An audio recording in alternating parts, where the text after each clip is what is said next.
A buzz with excitement on St. Patrick's Day weekend with a major fight on tap. The eyes of not just the Irish, but all boxing fans are smiling as a fight we could not wait for is finally here. Middleweight dominance. Gennady Golovkin and Daniel Jacobs. Just look at those records. 36-0, 33 knockouts for Golovkin. Jacobs 32-1, 29 knockouts. They have knocked out their last 35 opponents combined. That's our main event. We also have the best fighter in boxing today, Roman Gonzalez, against Srisaket Sarangvisai.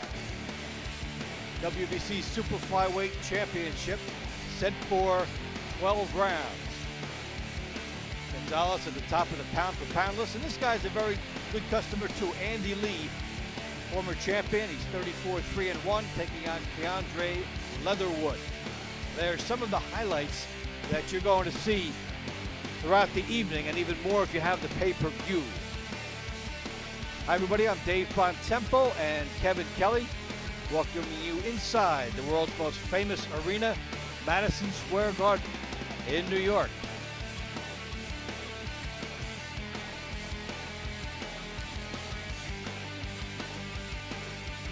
So we showed you some of the highlighted fighters. We're also going to see some young up-and-coming guys who want to make an impression. Our first fight tonight, we're going to see Sergey Bahachuk. He's from the Ukraine. He'll be taking on Yasmani Pedroza. Welterweights, there is Pedroza from Miami, 28 years old. Has a big assignment in front of him.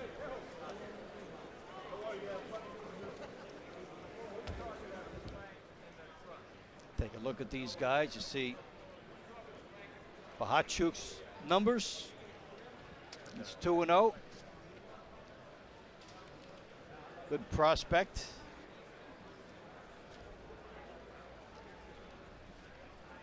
See how they match up. That Bahachuk is 21, Pedroza 28, and a height and reach advantage for the Ukraine fighter.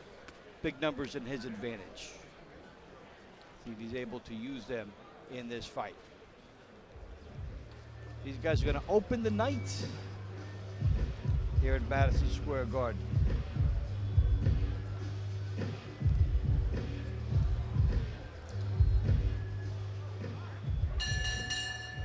Good evening, ladies and gentlemen, and welcome to Madison Square Garden, the world's most famous arena and the mecca of boxing. Our opening bout this evening is scheduled for 4 rounds in the junior middleweight division. It's brought to you by K2 Promotions and presented by Cerveza Tecate, Born Bold, Chivas Regal, Hublot Luxury Watches, Tesna Bank, Capital Holdings, and The Fate of the Furious, arriving in theaters April 14th. Our bouts this evening are sanctioned by the New York State Athletic Commission. The interim chair is Ndidi Massey. Your timers this evening are Yvonne Williams and Lisandra Mendez. And the judges in our opening bout, John Basili, John Potteray, and Robin Taylor.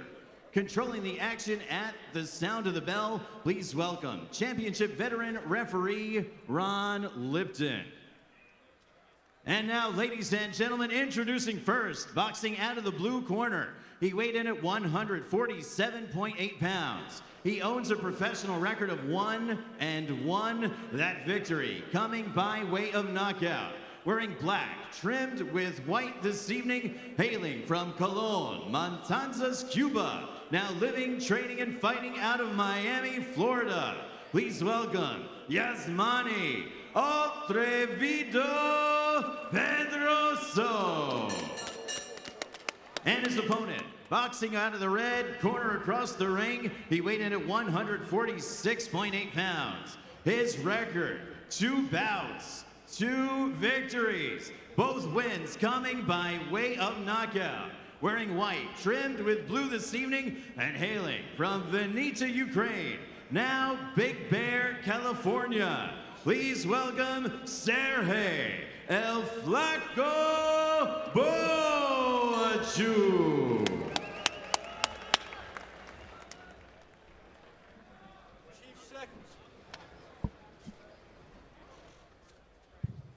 Gentlemen, I've given you the rules of the New York State Athletic Commission with your interpreters.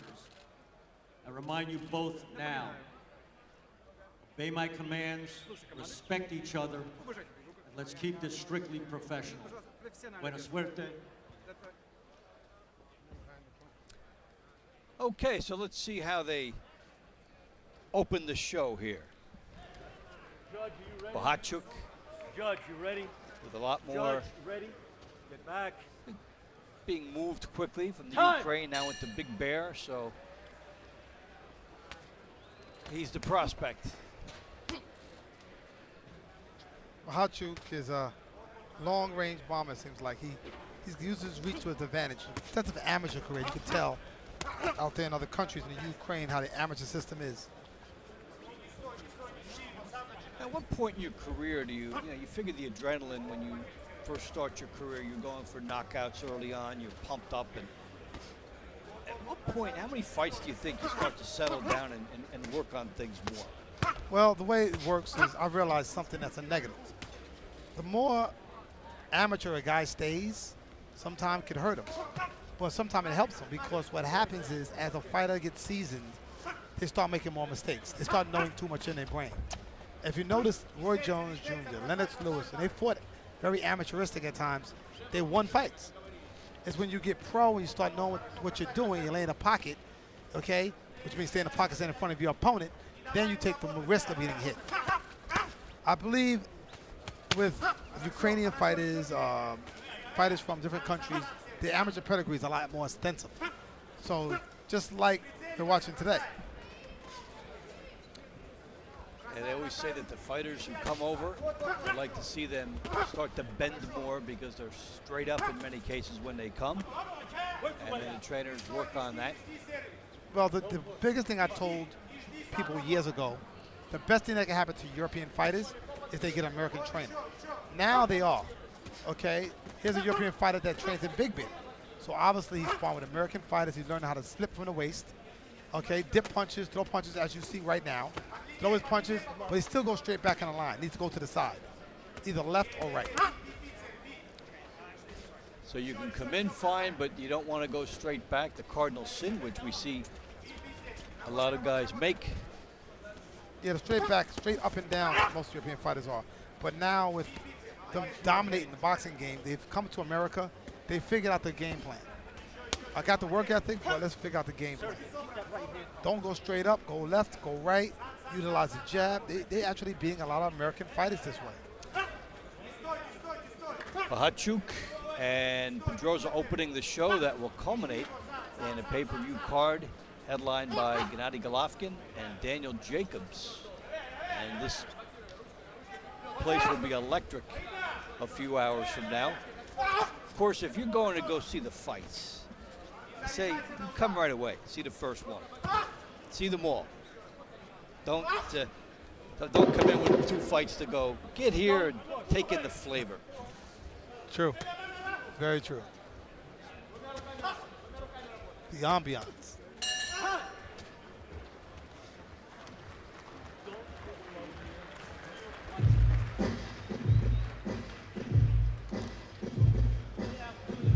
Hey, boxing fans, the NYPD Boxing Championship returns to the theater at Madison Square Garden on Thursday, June 8th. Tickets start at just $25 and are on sale now.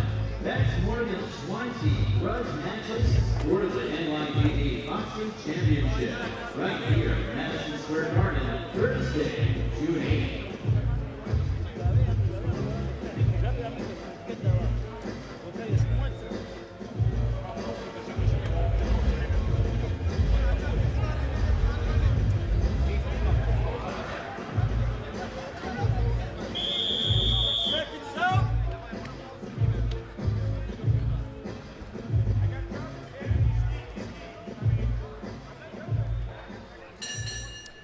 Sergey Bahachuk and Yasmani Pedroza opening the show here in New York. Welterweights. Yeah, these are not exactly big welterweights either. I'm just seeing guys look a little bit more, their presence dominant. Bahachuk is following instead of cutting the ring off right now. Pretty decent jab that he's throwing, but he needs to stick it with authority because Pedroza is going to just walk through it. Like right here. He sets up the combination, Bahachuk, and then he lets him run. Lets Pedroza get away. Pedroza was stopped in his last fight, and if you're Bahachuk, you have to know that. And how does that affect how you come out and react in certain situations? Well, the key is, the question mark is Bahachuk, did he watch the videotape on how Pedroza was stopped? So is he trying to emulate? You got to remind him that he's not better than you, okay? Because the longer that Pedroza is in his fight, the more confident he becomes. And the more dangerous he becomes to Bahachuk. Good right hands by both guys. See, there it goes. Very dangerous. Pedroza landed some very good shots, okay, on Bahachuk. Bahachuk's got to be careful here. Everything comes off a jab. He throws a right hand, he doesn't come back to his jab. If you notice that. Here go a right hand and no back to the jab. So he doesn't know his distance.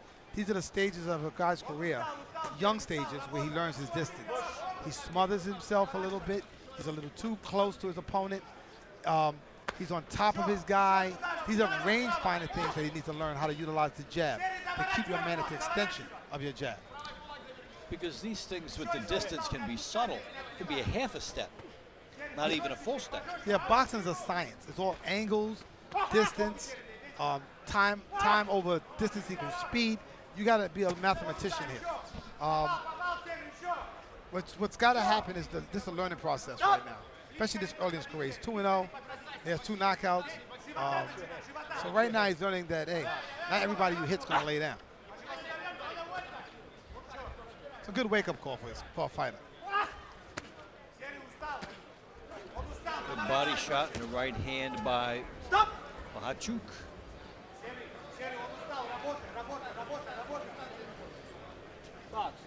Not considered a knockdown, but the message is effectively the same thing. Pedroza is very durable, and he's doing some nice durable things in here. And he's catching Bahachuk from time to time.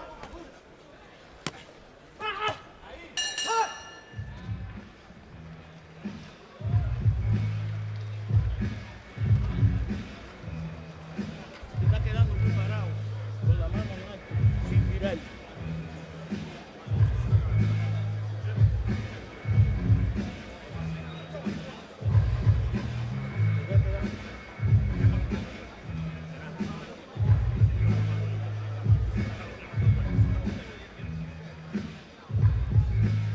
Here are some serious overhand rights. They're more pointing by Bahachuk.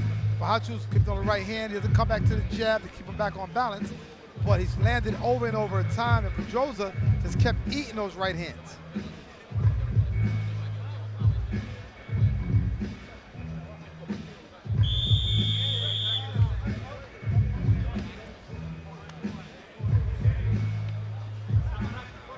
Seconds out. Let's go. And the third round underway. Bahachuk and Pedroza. Box.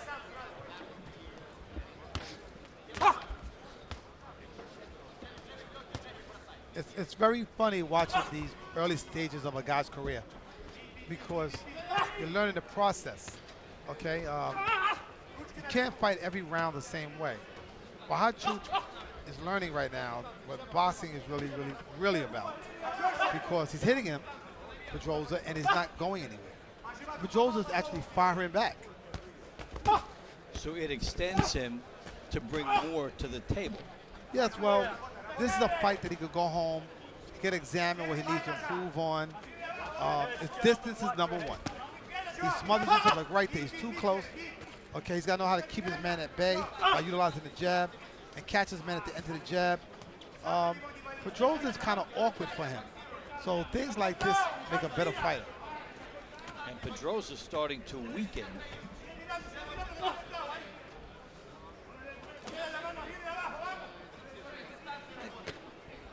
Now, there's a potentially bad habit that Bahachuk is developing with pushing down.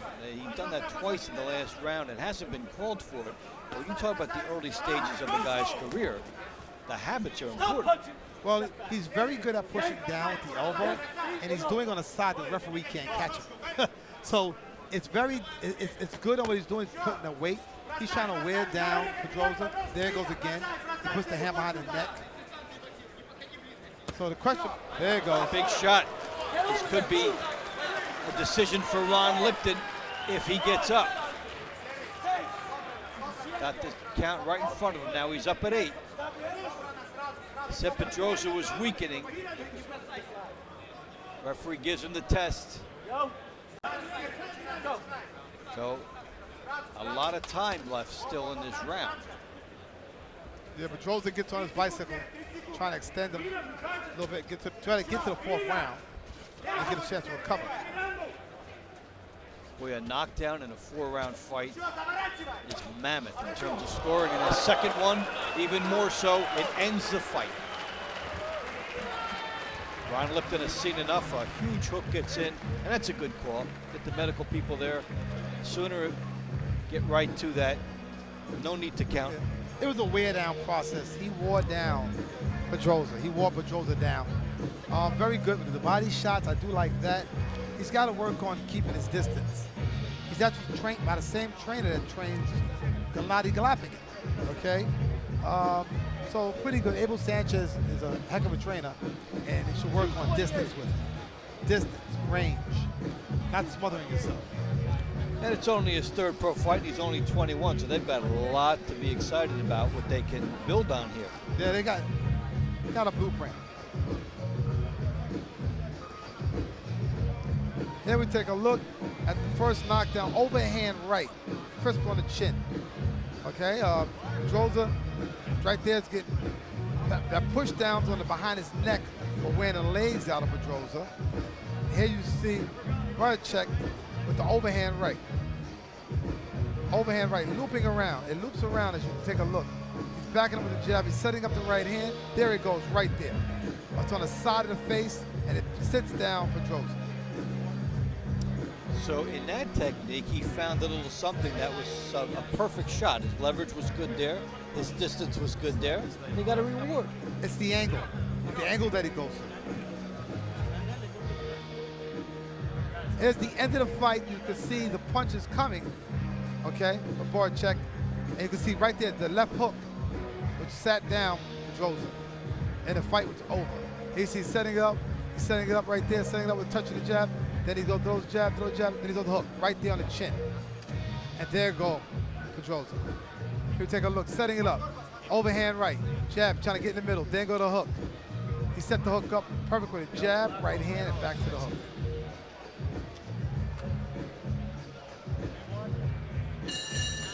Ladies and gentlemen, the referee in charge, Ron Lipton, calls for a halt to the action. Your official time, 2 minutes, 28 seconds in round number 3. Your winner by TKO and still undefeated from Vinnytsia, Ukraine and Big Bear, California, Sergey El Flaco Bahachuk. So from the Ukraine, a very good performance for this young fighter, and he has a lot to look forward to. And he opens up the card nicely here on the Golovkin JACOBS evening. Yeah, well, the red coats are coming, like I said again.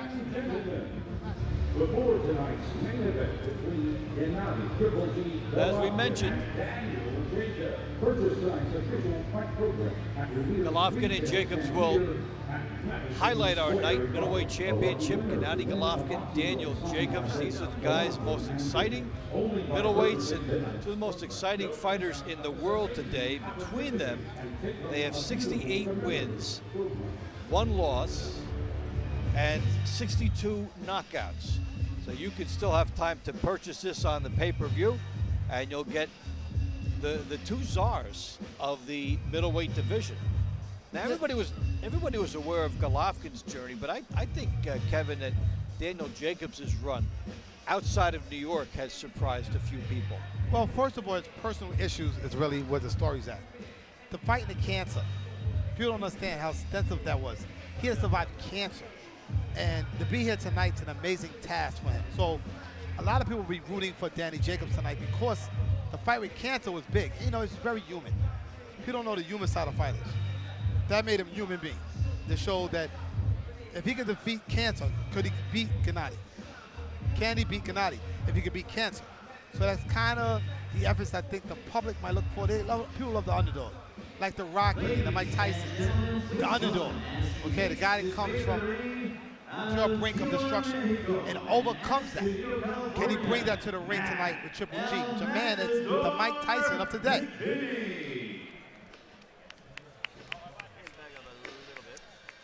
So that's some of the backdrop. We'll be talking more about Golovkin and Jacobs in our pay-per-view. We've got more guys coming up. There's the evening look at New York City and heavyweights. Jay Carrigan McFarland and Matt McKinney set to tee it up for 4 rounds. McFarland is 2-0, 6'3". Fighter out of Glasgow, Scotland, just 19 years old. And McKinney, a trial horse at 35 years of age. And McKinney has the height and reach, but McFarland has the age on his side.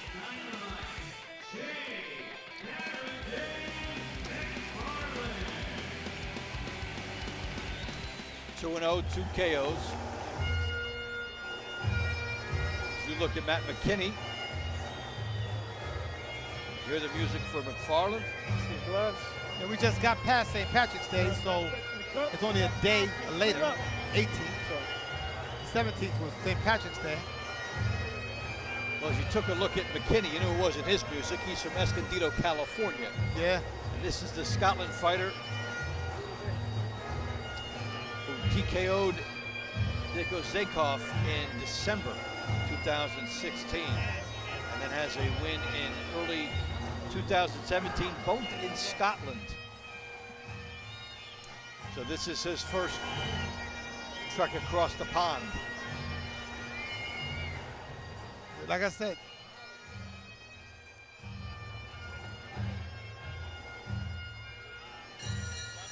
ladies and gentlemen, the action continues here at Madison Square Garden, the world's most famous arena.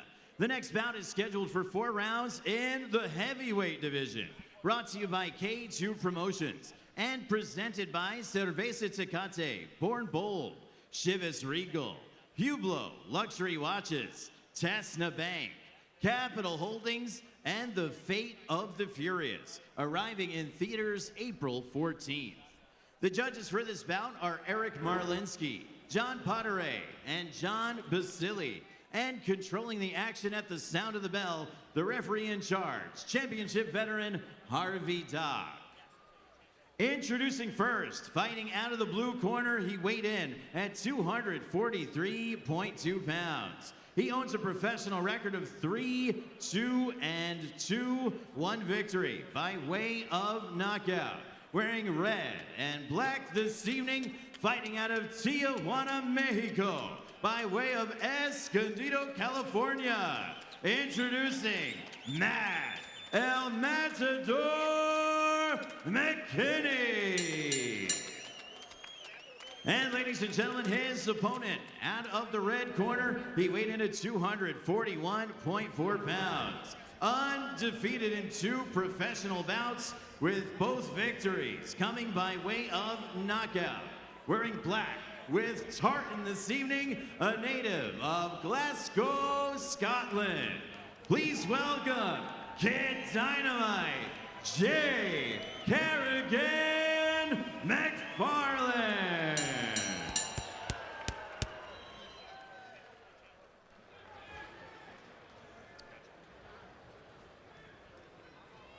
And so they'll meet in the middle, and they'll get their final words.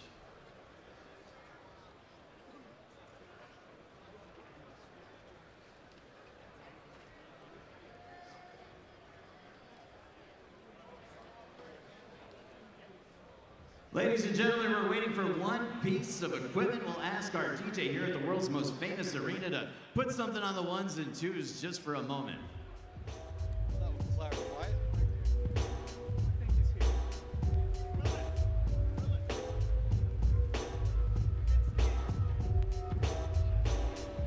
The situation is clarified by the ring announcer. Some piece of equipment. Well, this is where you learn patience, tolerance.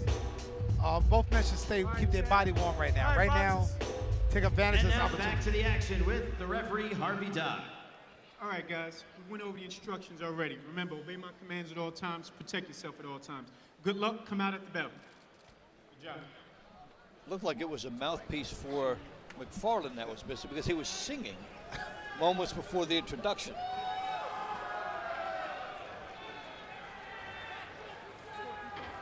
All right, so all the issues have been resolved, and here we are. Heavyweights, you never know what's going to happen early in a heavyweight fight. One punch, that's all. It's already started. Right. Good uppercut here by McFarland as McKinney fires a good shot of his own. These guys are loading up to try to make an early statement. Yeah, McKinney's a little sharper moving away, but we don't know how durable he is. He's throwing haymakers. It seems to me that he's more of in a street fight than a boxing match. Well, we've seen guys start like this. Big question if it goes out of the first round is how they are after that. That's the difference. We've seen fights start with huge momentum, and then we've seen them slow in the second round in the heavyweight division. Well, Jay is pursuing. Right now he's pursuing, as they call him, Kid. He's pursuing, and he's trying to corner McKinney. He's got to learn how to cut the ring off. It's a left hook by McFarland.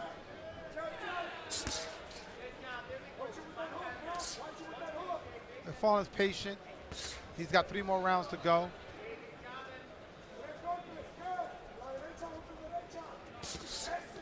Good right hand by McKinney, sneaks in, and a nice one there. Do you know, to tell you something that's very strange? It's harder to fight a guy that looks like he doesn't know what he's doing than fight somebody that knows exactly what they're doing, because I can expect guys to throw straight punches, but the haymakers that McKinney's throwing are catching McFarland. And he's throwing them as a lead right hand, as if he was fighting a lefty. That's why he's getting in some of these shots. It's very awkward style. And this fight is going back and forth a little bit. It seems that at times McKinney, even though he's backing up, he's having better opportunities than McFarland. Like right there. And there's a perfect example of why. As McFarland walked to him, McKinney throws some shots, and McFarland didn't jab his way in. He just walked his way in. See, right now McFarland needs to utilize a jab to find his range. Well, jab is pretty primarily made to know where your opponent is. Because if your jab can touch him, so can your right hand. That's what he has to learn. If you just walk in unannounced without the jab, as McFarland does, you find an unwelcome response, as McKinney has some big one-punch moments in the opening round. Yeah, I give this round, even though McKinney's on his bicycle, he landed a lot of effective punches on McFarland. Hey, go behind, right? Vaseline. Hey. Hey, no. This one. Attention combat sports fans, Triumph 3, filled with exciting white-tie kickboxing martial arts action, returns to the theater at Madison Square Garden on Friday, June 9th. Tickets are on sale now for these exciting bouts, including a unique event fight straight from Thailand. White-tie action coming to the Garden on Friday, June 9th.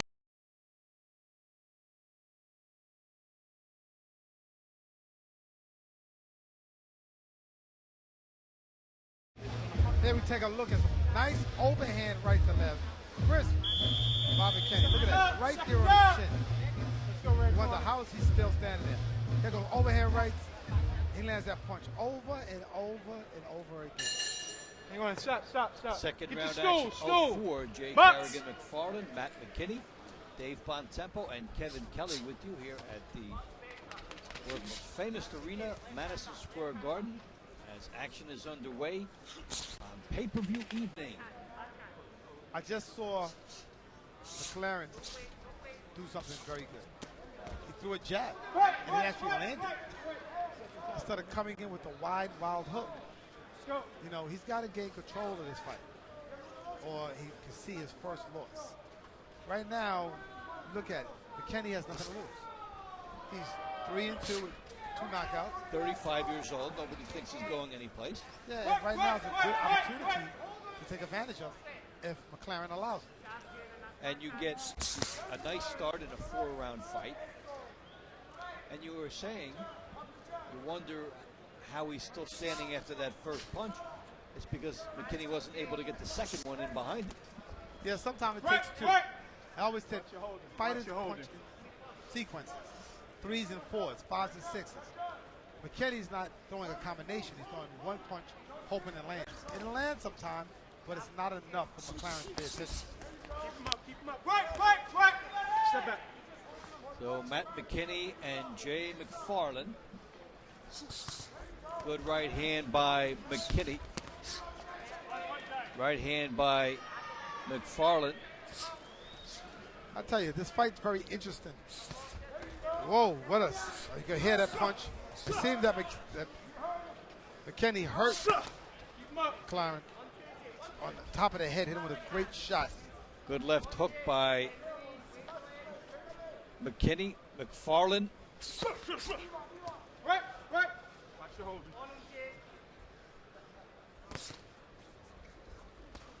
There's a good right hand by McFarland. Let him go. Right. Very interesting fight to watch because just when you think McKinney's out of it, he draws himself back in with overhand sweeping right hand. Good move here by McFarland as he tried to do something there and walked into the right hand. He had a notion, but he didn't jab his way toward that notion. Very wild overhand looping right hands that McKinney's throwing. Neither man seems to present a dominance in this fight. It seems like it sways back and forth. It's like a seesaw. Both men are having their moments. Well, it seemed that McKinney had more of those moments in round 1, and McFarland has had more of those moments in round 2. How the judges will see it, different story. It's up to them.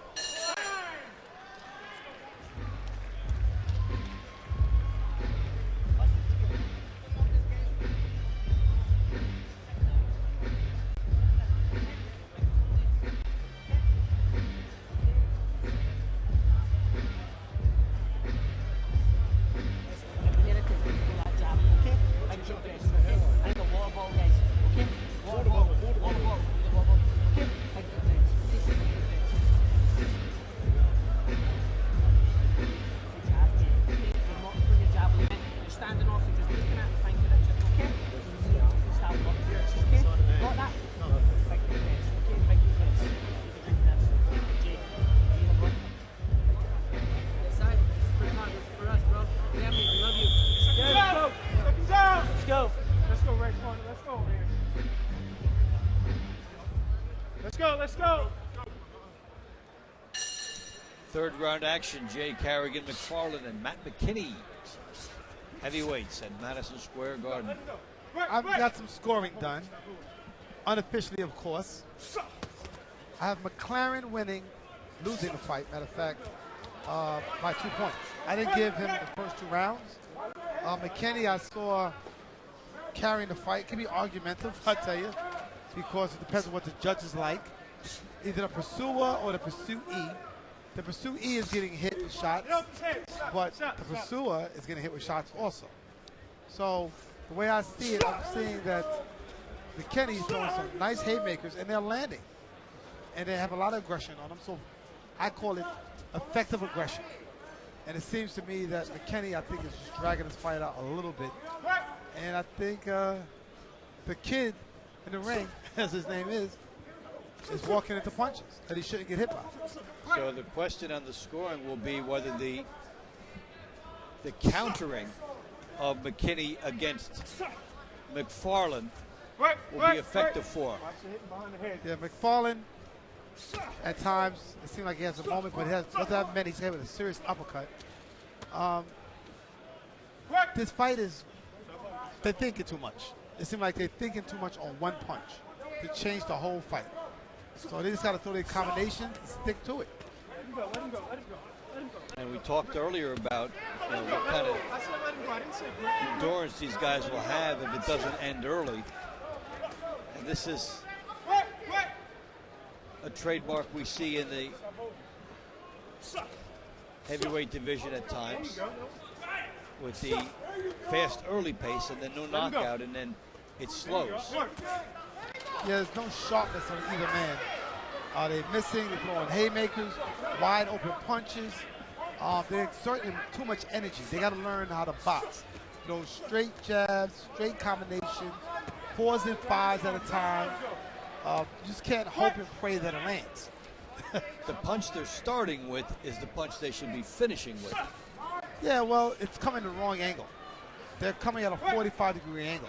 Okay, they need to go straight line, 180 degrees, straight down the line, straight down the line, straight down the line. And that's what's missing. Sharpness, perfection, execution. All those things are not happening here. It's like this, you can see a fight like this almost in a bar. Right. And we've got a few seconds left in round 3 of the bar fight.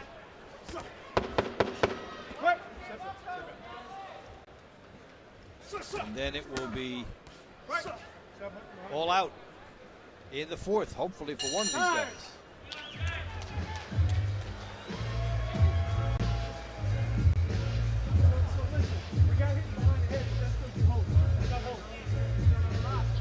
Ladies and gentlemen, the NYPD Boxing Championships return to the theater at Madison Square Garden on Thursday, June 8th. Mark your calendars now to pick up tickets. They start at $25 and they're on sale. That's more than 20 grudge matches with the NYPD at the NYPD Boxing Championships. Right here at Madison Square Garden on Thursday. Gennady Golovkin and Daniel Jacobs, our pay-per-view tonight. 9 o'clock, still time to order it. Golovkin and Jacobs, 2 of the most exciting middleweights and power punchers in the game today. And also Roman Gonzalez, the top pound-for-pound performer in boxing today. So the best on all levels coming your way at 9 o'clock. Touch him up, touch him up, touch him up. Last round. Still have a little bit of time left in this one. Jay Carrigan, McFarland, and Matt McKinney. Heavyweights. McFarland 2-0, McKinney 3-2-2, 1 knockout. The 19-year-old against the 35-year-old. Well, one thing about this fight, the major again. You would think by looking at the record that the undefeated fighter would have such an easy fight with a 3-2 fighter. But the 3-2 fighter comes to fight. McKinney comes to fight. And he's had his moments against McFarland. And let me explain to you something to you. You came to a boxing match and a fight broke out. Yeah. A fight broke out. And when these guys go back and look at this, someone's going to say, this is why we tell you about the jab. And why you're not doing it in this fight. And look at all the opportunities that could have been accentuated had the jab been there. They're throwing a big shot, Kevin, and they're losing their momentum. It's a lot of wrestling going on, a lot of over-punching. But McKinney's having his opportunities in this fight, and it's amazing that he's having such opportunities because McFarland's running into the punches. It's an exciting fight for the spectator because neither man is holding back anything. It's sloppy, but it's effective. And now it is McFarland trying to unclog some of the sloppiness as he pushed McKinney back and then landed 2. And a good hook there. I think it was a good night, a very, very good night for McKinney because he fought an opponent tonight that was undefeated, that almost fights just like himself. So it actually didn't get him blown out the ring, but he's still there, and he could do a 4 solid rounds. This actually helped McKinney's career. Well, how did you score the third round? You've given the first 2 to McKinney. Well, the third round I gave it to McFarland. You know, it's argumentative because, you know, I'm seeing one thing, I'm feeling a different way. The question mark is, do you go for the man that's pushing the fight, which is McFarland, or do you go with the guy that's catching him, McFarland running in with shots? So it's almost argumentative. This actually could be a draw to be done again. I would like this fight done again. At 4 rounds, or would you like to see them step up their distance if they fought again? Well, I don't know how much I could take of these guys wrestling a little bit, right? Maybe 4.5 rounds, right? Yeah, maybe give them a go round, one go round. All right, so this one will go to the judges. We could see a draw, or we could see a 2-point win for either guy. I have it scored as a draw right now. I think the key will be how the judges scored round 2. Because McFarland had a good 3rd and 4th rounds. Yeah. So the key is whether McFarland stole the 2nd round or one of those 2 rounds. And the question mark was is, close. yeah, the question mark is simple. When McFarland was getting hit by McKinney running in, did the judges see that? It depends on many angles. We might have seen it because we have a monitor, but they might not have seen it at all. So the question mark lies in what does the judges like? Do they like the aggression of McKinney, the countering of McFarland? It depends on what they were looking at. And there is 3 different, but I haven't scored a draw unofficially, of course. 38-38. Nobody wins. Let's do it again. With McFarland having the momentum of the last couple of rounds. Yes, I would like to see a Yep. 6 round to me. Yep. So we need more rounds of that. Because either they're going to fall from exhaustion, trying to hit each other, or somebody's actually going to win the fight. Well, they have a lot to work on. McFarland is 241 pounds and McKinney 243. Well, both men need to be in better shape. You know, you could see high 220s would be a better. You got Anthony Joshua out there, Dante Wilder out there, the Klitschko's still out there. If they plan on getting a ring ever with those guys one day, they got to lose some weight, be more agile, more quicker, faster, and hit with a little bit more pop than they're punching right now. To these guys probably wondering why this is taking a little bit of time to add up the cards. It's only a 4-rounder. Yeah, but like I said, it could be a draw. I think even the judges don't know exactly who won this fight. So this could be a draw. I wouldn't be surprised if it was.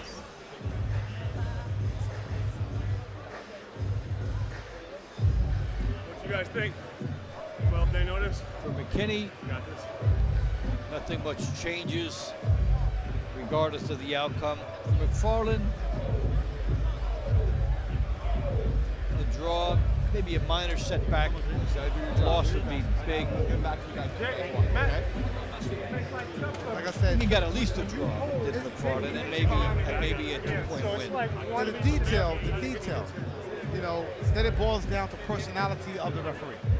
It's all good. It's a good fight. Life's tough.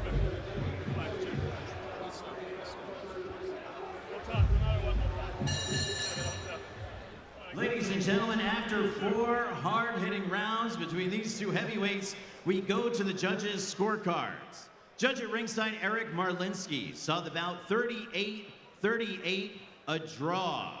Overruled by judges at ringside, John Potteray and John Basili, who both saw the bout 39-37 in favor of your winner by majority decision.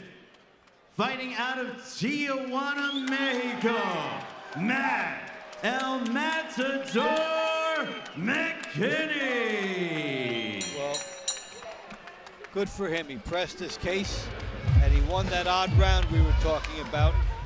And so Matt McKinney upsets the 2-0 fighter.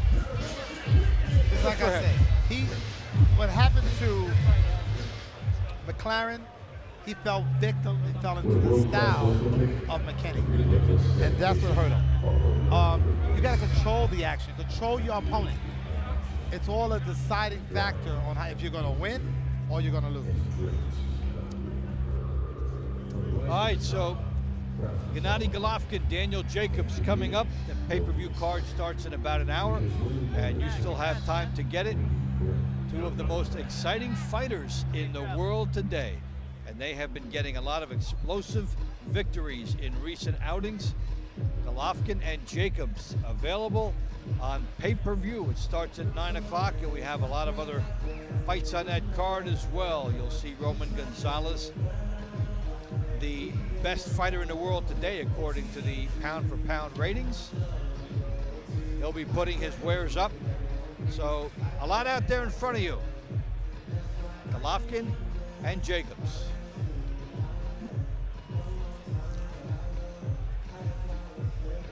I know you know Daniel Jacobs pretty well and the New York scene.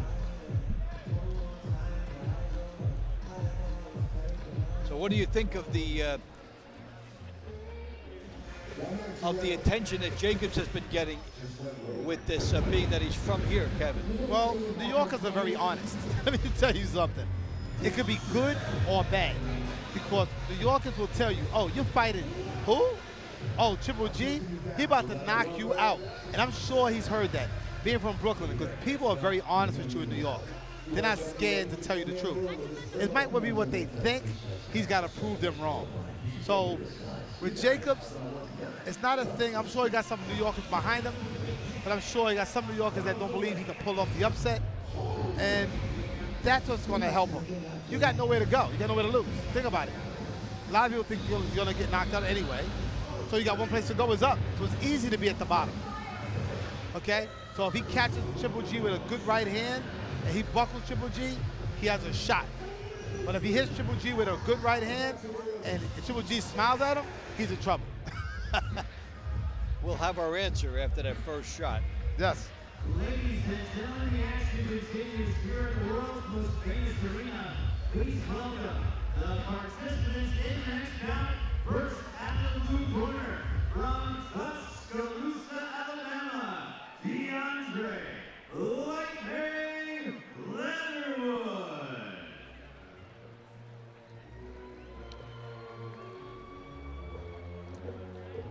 So Keandre Leatherwood makes his way in. 19-3-1, 12 KOs. He's been stopped twice. Pro since 2008. But he has won 5 in a row. Andy Lee, 34-3-1, 24 knockouts. Keandre Leatherwood, 19-3-1, 12 knockouts. Set to do action in the middleweight division for 8 rounds. Lee, the older fighter, has height and reach advantage and also experience in major competition.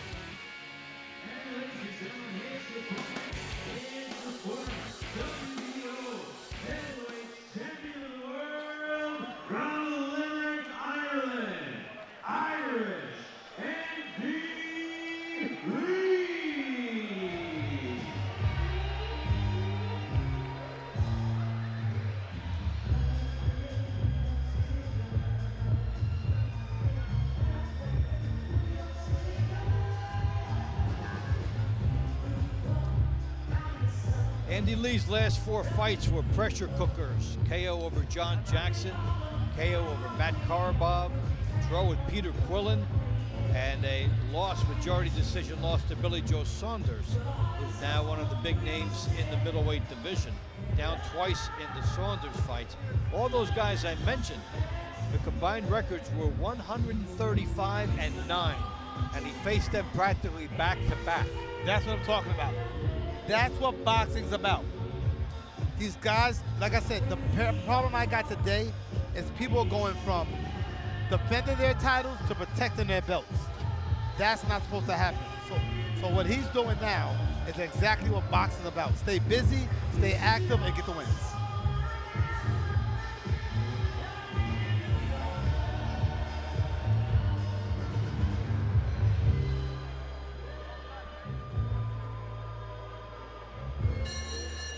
Good evening once again, ladies and gentlemen, and welcome to Madison Square Garden, the world's most famous arena and the mecca of boxing.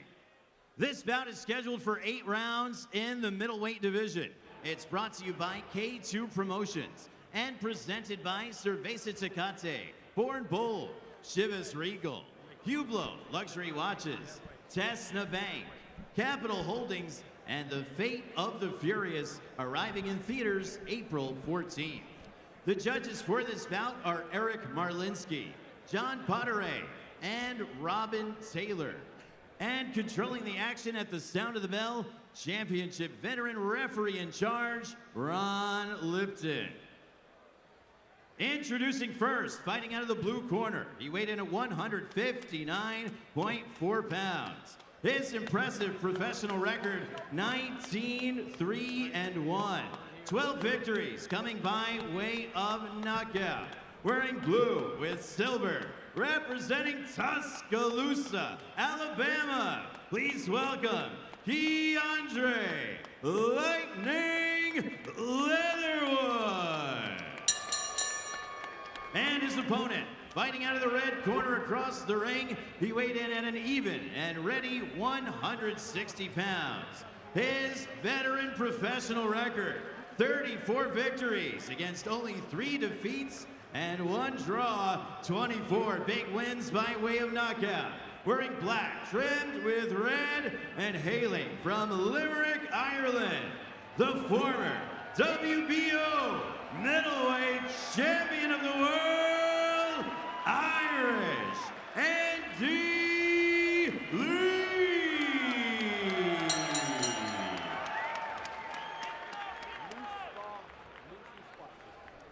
Chief, seconds only. Irish Andy Lee the day after St. Patrick's Day here in New York. And let's get the final words. I've given you both the rules of the New York State Athletic Commission. I remind you both now, respect each other, obey my commands. We're going to keep this strictly professional. Good luck to you both. All right, so that's Ron Lipton, Judge, you veteran ready? referee, separating the fighters. Judge, are you ready? And then we'll come Judge. out. Keandre, you ready? One thing you have to like about Andy Lee is he Andy, left ready? his ego out the door. This is a guy that's been in major competitions within the last 2 years. And then they say, okay, you want to work your way back up? Be on a undercard of a pay-per-view fight. And many guys can't make the adjustment back, but he did. Well, first of all, he has one thing that I do like. He's a southpaw like me, Andy Lee. And being a southpaw, you have an advantage. As you can see, the right foot, he's trying to keep on the outside of the left foot of Keandre. Staying busy. This is boxing. That's your job. You need to be consistent. Keep doing it. The more you do it, the better you're going to get. So Andy Lee has that curriculum going for himself. It's a good characteristic. I talked about those guys, 135-9. He fought tough guy after tough guy, and that's hopefully when the better money comes too, and you get rewarded for those choices. So either you practice your craft or you're not. The only way you can practice boxing is in the ring boxing. It ain't like, you know, you can stay in the gym all the time and spar. Nothing beats the real fight. Now, Leatherwood, conversely, was stopped twice, and he worked his way back to win 5 in a row, and he did it with guys whose record was 53 and 136. So he fought a lot of guys with losing records, but just try to put a number of wins together to take another run. Well, he has it here tonight. Lee will be a great test for him. Either he has it or he doesn't. It's how he takes the shots, it's how he counters from the shots, and does the knockouts that he's had in the past affect him. People get a little anxious in the arena because both men are moving, nobody's committing. Yeah, so for them to have earplugs would be good right now. It's a jab contest. They're just pawning their way in. Nobody's sticking the jab. Like Lee needs to pop the jab, okay? Pop it, stick, okay? Keandre needs to pop and stick. They both just, it's like you move, you throw it, I throw it. No, you throw it. No, you throw first. You throw first. Stick and move became study stick and move. Yeah, there's nobody's throwing a jab. They're pouring the jab. And that's not, and let me tell you something. If I was Keandre, when Andy Lee uses that jab, he touches his hand, he should shoot that left hand right over the top to catch Lee. Now, on the other hand, Lee needs to throw that right hand and come back to the jab. So there are flagrant mistakes that both men are making. Okay, Lee and Keandre. When we get into the second round, Kevin, I'm going to ask a couple of your theories about righties fighting lefties when we get a little bit of time. So you can go through that as we get to the end of round number 1. Lee and Leatherwood.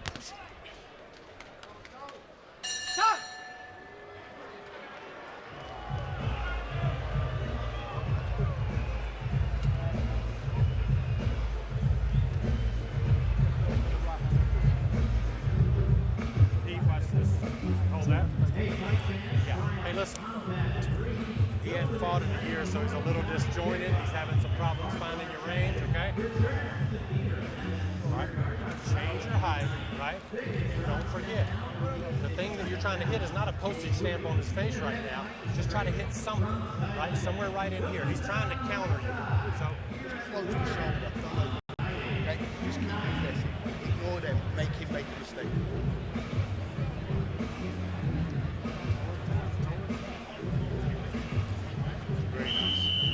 Let's go, guys.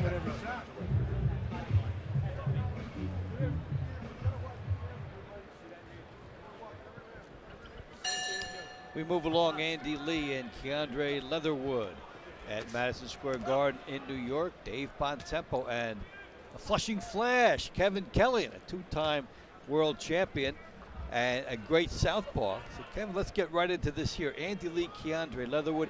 The textbook on the righty fighting the lefty was always lead right hand, double left hook to the body, keep your lead foot outside the lead foot. What does your textbook say in today's world? Well, today's world is very simple. I did the opposite of what they told you to do. That's why it worked for me, because I know you're expecting it as a right-handed fighter. What Andy Lee is not doing, he has the advantage as a southpaw, but he's not utilizing the jab. He's pouring the jab. He's got to pop the jab and throw a right hand and back to the jab. Like right there, he has the reach advantage. He pops the jab, throws the right hand, and back to the jab. What he's doing is he's laying back on his back foot, trying to hope to land the left hand. It's not straight. It's all technical. It's very technical. It's very tight. But now, meanwhile, Keandre, okay, should pop down the jab of Andy Lee and come over with his own jab. So it's more of a chess match here. You got to be 2 steps ahead of your opponent. So not automatically lead with that right hand. You're saying take his jab over the Andy Lee jab first. Exactly. Pop his jab down, Andy Lee's jab, throw your jab over the top, and then finish with the right hand. Like right there, he tried to do it, but he was loading up. So that would take away the definition of lead right hand then. Exactly. Because you got to come behind your jab just in case Andy Lee throws that left hand. Because if he throws the left hand, Keandre runs straight into it. And that's the problem. You did a great demonstration for me about a year ago, saying, okay, the classic right hand going into that, but the southpaw being used, it's like you did some kind of a combination of squared up and then going back to lefty, and how you could walk a guy into a trap. Yes, well, what I used to do was the opposite. I know that you're trained to stay away from the right hand. I was taught by Phil Borgia to fall into the right hand, make him miss the right hand, and counter with my left hand. It works out great because what happens, the right hand is out the way. Once I make you miss, it's out the way, so I don't worry about your hook.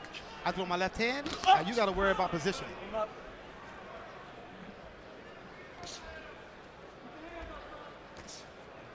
So I went against the grain. See here, right hand there by Leatherwood. Yes, well, going against the grain is an important message to if you're fast enough to do it. Well, the key is both men are very attentive on what they're going to do. Both men. They're not, neither one is doing what they need to do to initiate the fight. It's all about ring dominance, ring presence. Andy Lee and Keandre look both still very tentative, and we're in round 2. Time. It's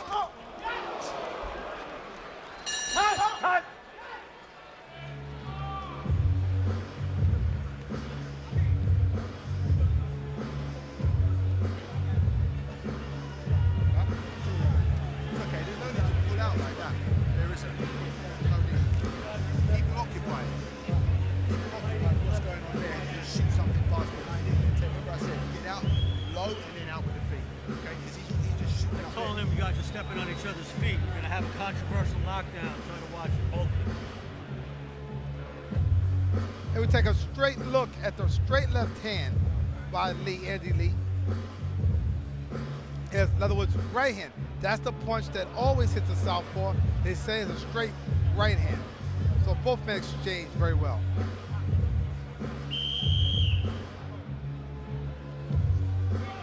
Back, Andy, please.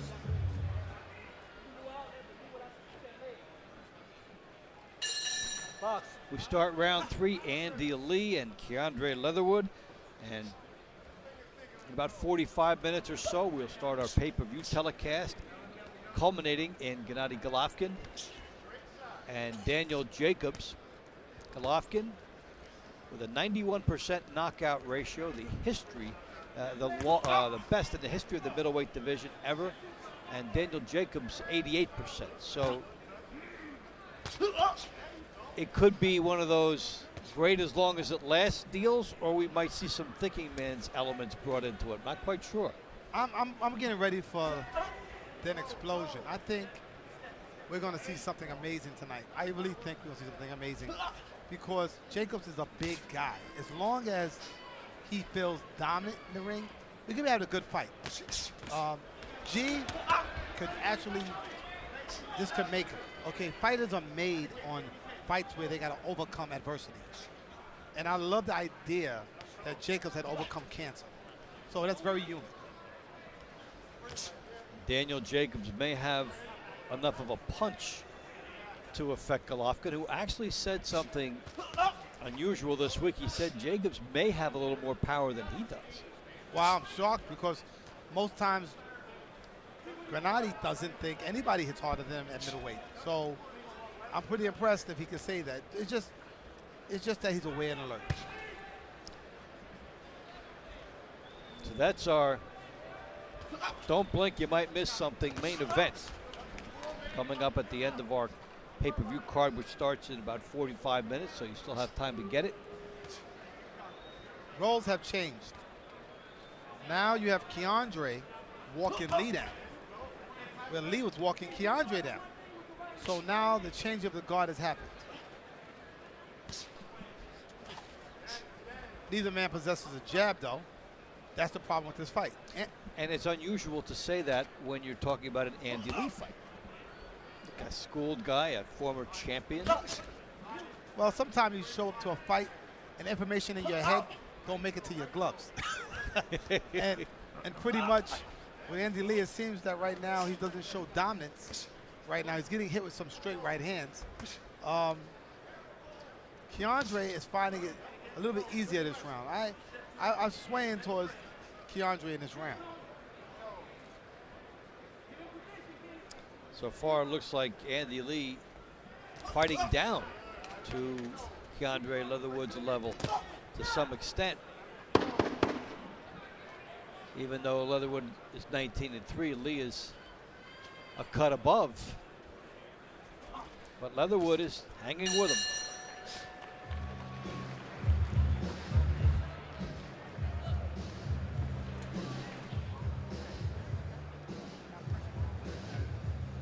Because at best it's 2-1 to you. At worst, at best for him it's 2-1 to you.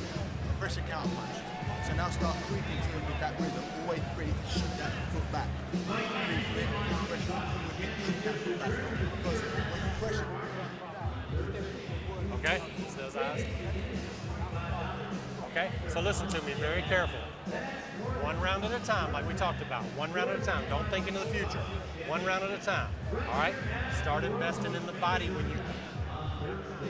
We take a look Out of all the misses, Andy Lee landed a straight left hand right on the chin of Keandre.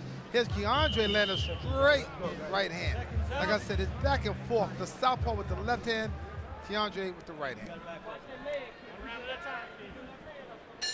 All right, into the fourth round we go. Andy Lee, Keandre Leatherwood.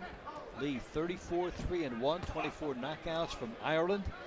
Leatherwood 19-3-1, 12 knockouts from Tuscaloosa, Alabama. Yeah, Andy Lee is not making presence of himself in the ring tonight, meaning that he's the former world champion, showing dominance with his jab, straight combinations. He's actually, like I said, he's lowered the level of talent and skill that he's at, and he actually brought Keandre into this fight. So yeah, he fought down. He's fought down a level so far. It's very competitive now. I mean, Keandre's confidence. You look at his body movement, his gestures. He looks very confident right now.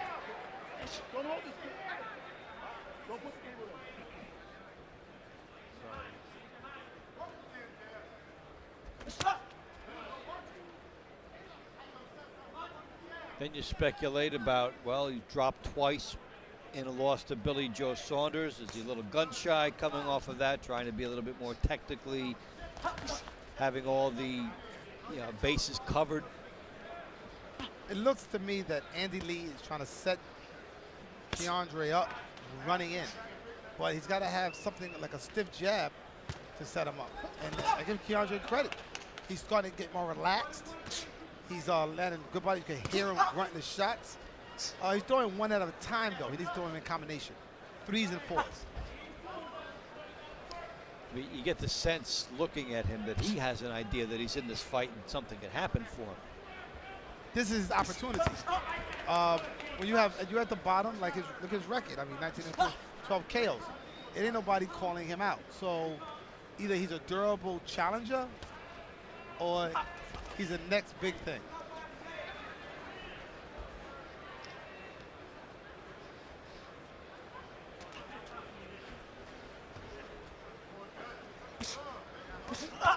Lee pawing with that jab.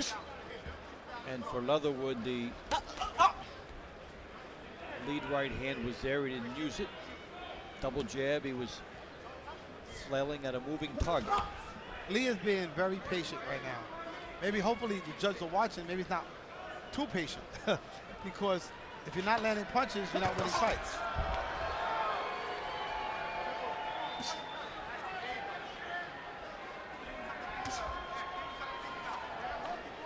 The most persistent and accurate weapon in this round has been the jab of Lee. Good hook there by Leatherwood, but maybe ring generalship will factor into this particular scoring. Halfway through the fight.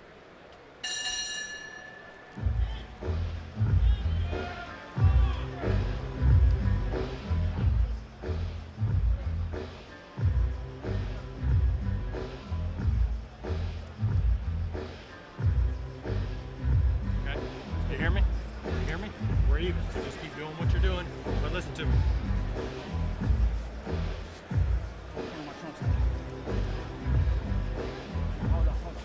Listen, your body language is good. Keep your body language the way it is, right? Keep your body language the way it is. You're winning this thing. Okay? Just a touch forward touch. You ain't got to hit him, it's just your rhythm. He gonna react off your rhythm. You create everything. Go!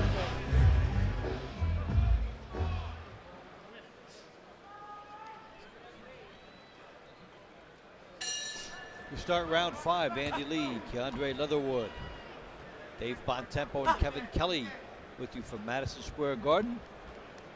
Later on tonight, Gennady Golovkin and Daniel Jacobs on pay-per-view. Yeah, I've been scoring this fight for the last 3 rounds, and I haven't scored. Actually, I have Leatherwood winning by 1 round. He's had some great moments. 39-38, of course, unofficially. Things are changing in this fight. The momentum is changing. Leatherwood's pressing action. He's making a fight happen. Finally, Andy Lee is throwing a nice jab, but he's not throwing anything off of it. That's the major, major problem.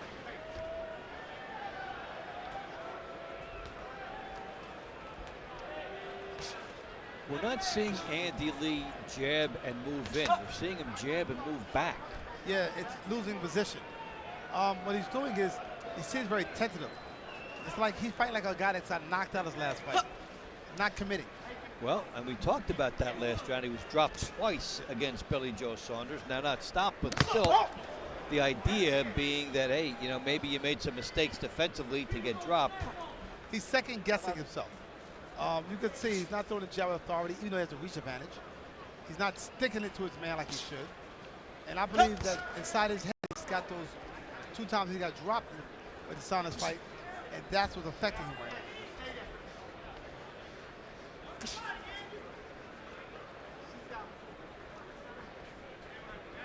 Now, what you would expect from a veteran is slowly over the course of the fight, some more confidence seeps in, and he gets a little more certain of his footing. You know, Andy Lee right now, he's not taking advantage of it. He should be throwing straight left hands. Right there, I think personally that Keandre is right in front of him to be hit with the straight left hand. If Andy Lee throws it down the pipe. Like right there, there it goes. Straight down the pipe. But he's got to double that and triple that and finish with the hook.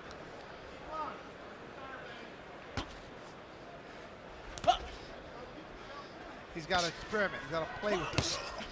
And again, Lee gets there first as Leatherwood was starting to launch a left hook. Lee got there with his right hand. Don't push.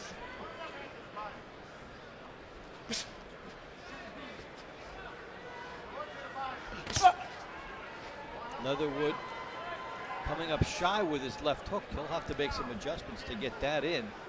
His rhythm seems to be off. If you notice the body movement of Leatherwood, he's starting to either get tired a little bit or his timing's a little off. He's not as accurate as he was. Lee's jab keeping him at bay in that round.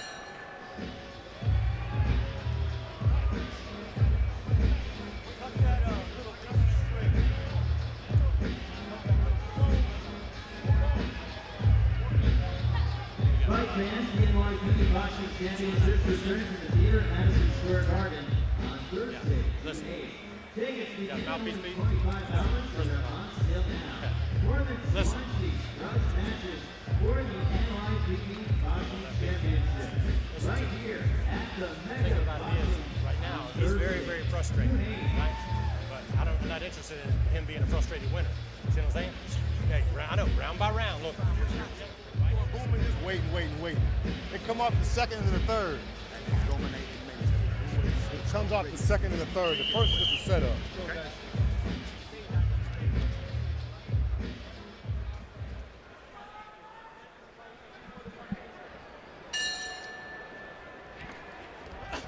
So we head along into the second half of this fight.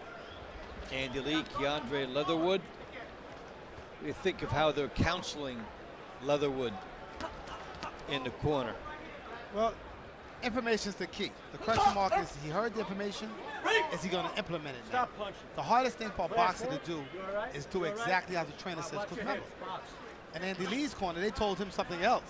So he might not cooperate. I need you to cooperate so you can help me win. And that's what needs to happen for Keandre. Well, how much of it did you take verbatim? Well, you got to trust who's giving information, the trainer, of course. That's a plus. And you got to believe that what he's telling you is true. And then you got to implement it. If you don't go out there and do that, then it ain't going to work. And then you have a chance of getting beat. Because your corner sees something different than you. So this is something that builds fight to fight, because if you trust a corner in a particular fight and then you get burned by that, then the next time something gets told to you, you may not be trusted. Well, the fight is psychological. And right now, Lee is starting to land effective shots. It's getting physical more for Lee. Yeah, he's landing good jabs. He landed good to the body. You know, the head moves. The body doesn't move. And that's why Lee is going to the body. This is where that world champion status is showing up. He's starting to get into gear. Good left hand by Lee.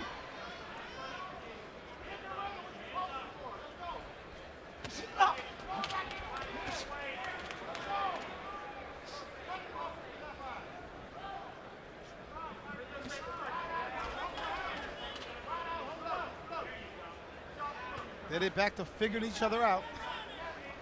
pouring with the jab. Right now, Lee had a great momentum, and he abandoned the momentum he had. So that allowed Keandre back into the fight once again. There's a good left hand by Lee. Yes, that he had Leatherwood back on his heels. Now Leatherwood can get back to this fight by utilizing his jab. Straight right hand and back to the jab. Stick to the basics.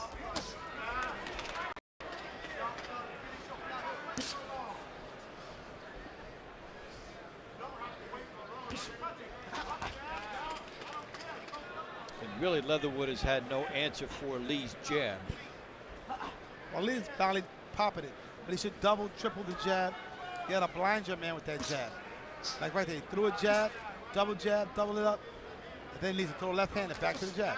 But see, because he doesn't come back to the jab, he's off balance.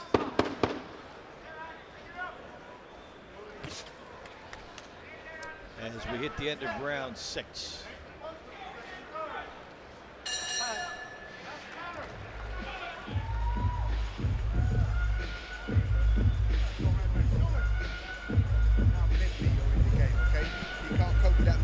Just stay on it mentally.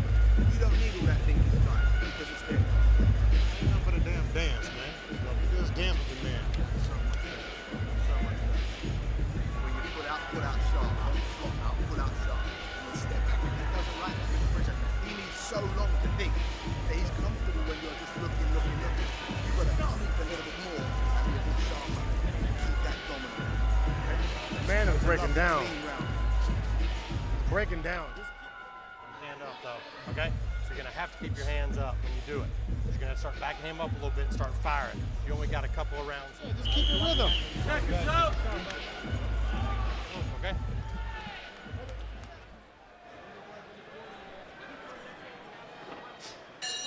Couple rounds left, Andy Lee and Keandre Leatherwood into the 7th.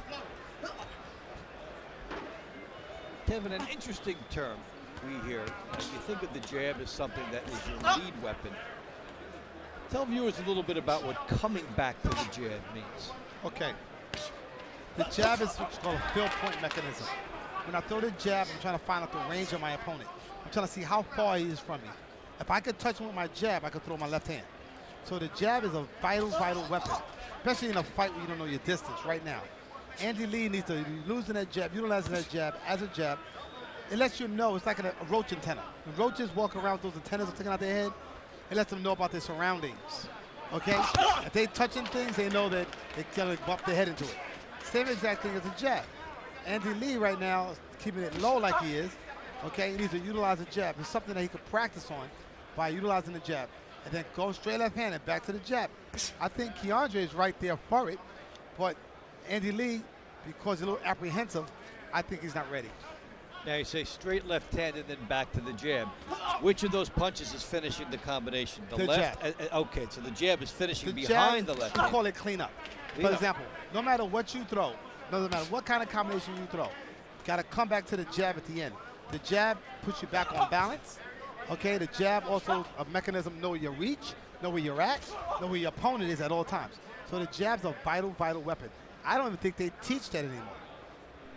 Okay, I don't know. It's interesting to hear it being said because it is a good technique. Well, it's a basic. This is a boxing basic. I don't care what combination you throw. If you watch Andy Lee's body, when he throws that left hand, he's off balance. So watch when he throws the left hand, he's going to be off balance, and then he's going to see. There he goes. Then he's off balance. It's a starting point. I want to go to point 0. So what I do is I jab, left hand, jab, and I do it simultaneously. I do it almost together, so that it throws me back on balance. I'm ready for the next combination. See, good jab. Where was the left hand? And if he doesn't throw the left hand, how does he come back to the jab? Yep, exactly. It's just a boxing basic. I call it a fundamental, that the jab becomes a part of your arsenal. It seems like somebody's bleeding because I see blood, it looks like, on Andy Lee's body.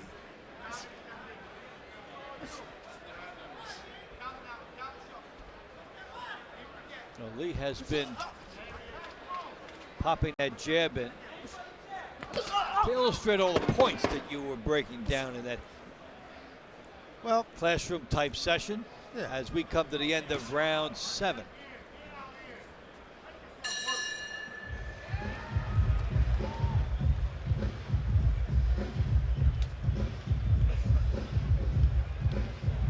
Last round, touch gloves. Now you can have the rest. Start ready for anything. Right? Whatever the fuck happens. Great shape, right? Listen, the only time you get hit is when you get your feet together and you get way up tall in the air. Keep your changing your height a little bit, keep your feet spaced, and you got to go after it this round. Got to go after it. This is it. You want to get some. Because he's only got 1 or 2 minutes. 3 minutes, right? You're in great shape. You're in great shape. 3 minutes.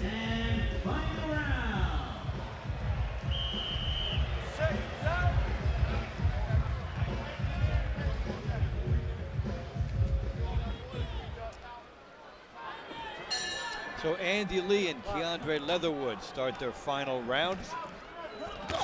Compared to his high pressure fights, this has looked like a gym session for Andy Lee, guy who was the WBO 160-pound champion in 2014 and 2015. He's starting to take the initiative. It's a thing that fighters don't talk about. It's called effective aggression. Now Andy Lee is doing effective aggression. What I mean is very simple. It looks body language-wise, it's not spoken about, that he's in control. That he's got Keandre on the balls of his feet, okay, on the back of his feet, and he's got Keandre backing up, not knowing what's coming at him. So it seems to me that Andy Lee is starting to take possession of this fight. Look at his face. Look at the intensity on his face. Shows the right hook and it gets in.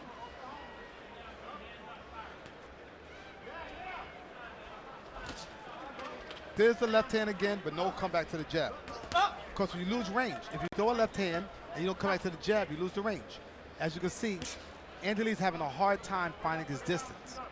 And this is a workmanlike effort from a guy who was putting it to Chavez Jr. and then was stopped, and who landed a one-punch right hook knockout in the fight against Jackson to take away a slow start.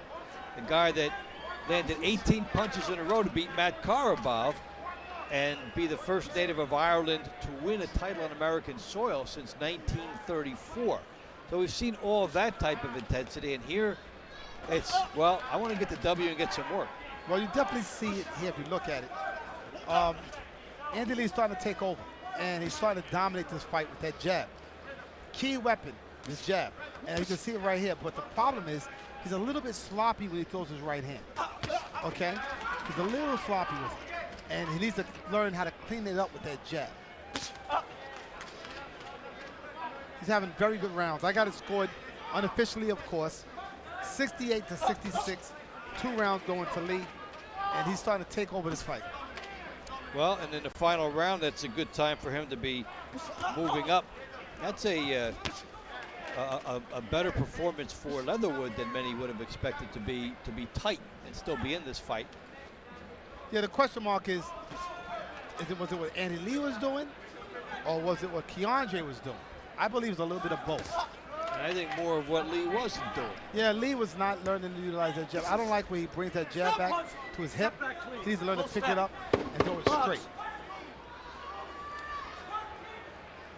So this one will head into the province of the judges. Don't think there's any concern for Andy Lee. If he was winning by 2 in your card, probably end up winning by 3.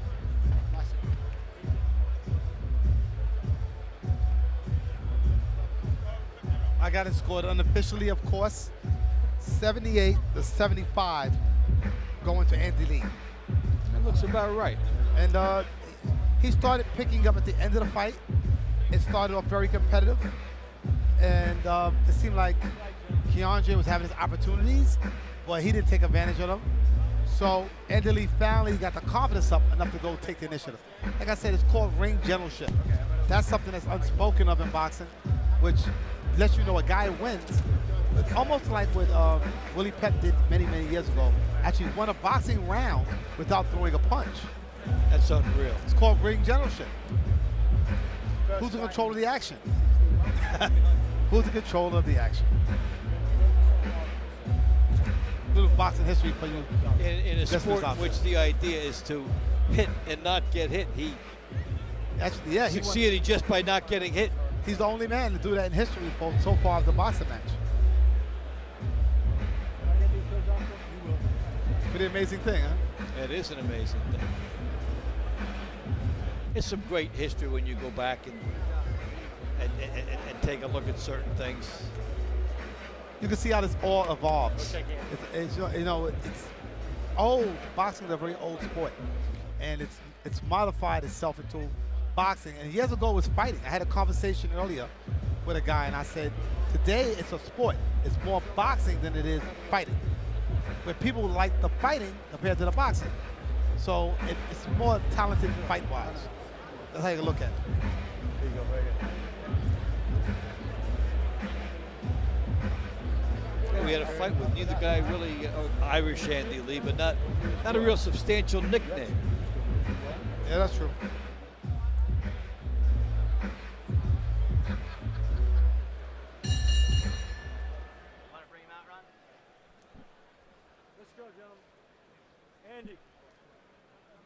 Ladies and gentlemen, after 8 action-packed rounds, we go to the judges' scorecards.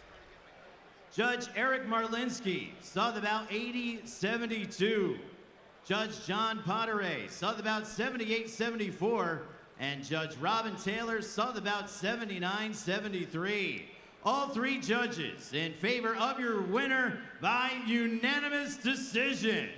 From Limerick, Ireland, Irish Andy Lee.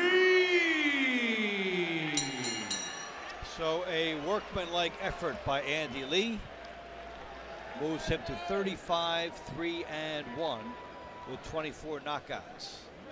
And for Leatherwood, the win streak is over. Yeah, I saw it. 78-75. I thought the last few rounds, Andy Lee took over.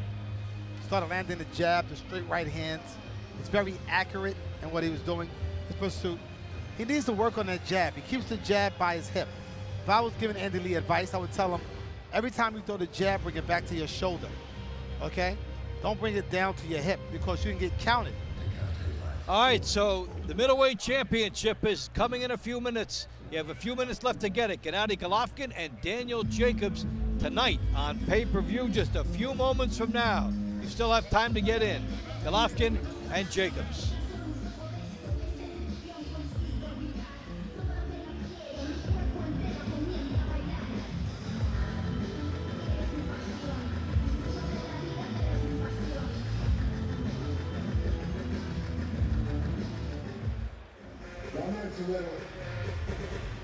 Just what road? You gonna turn your back on family?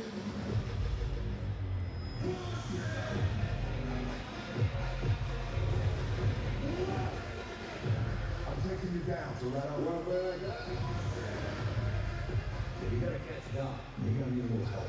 You wanna tell me what? You just put me in a room with this criminal. You don't think that cliches come out the circulation of your mind. You should be able to this nice. You guys are gonna work together.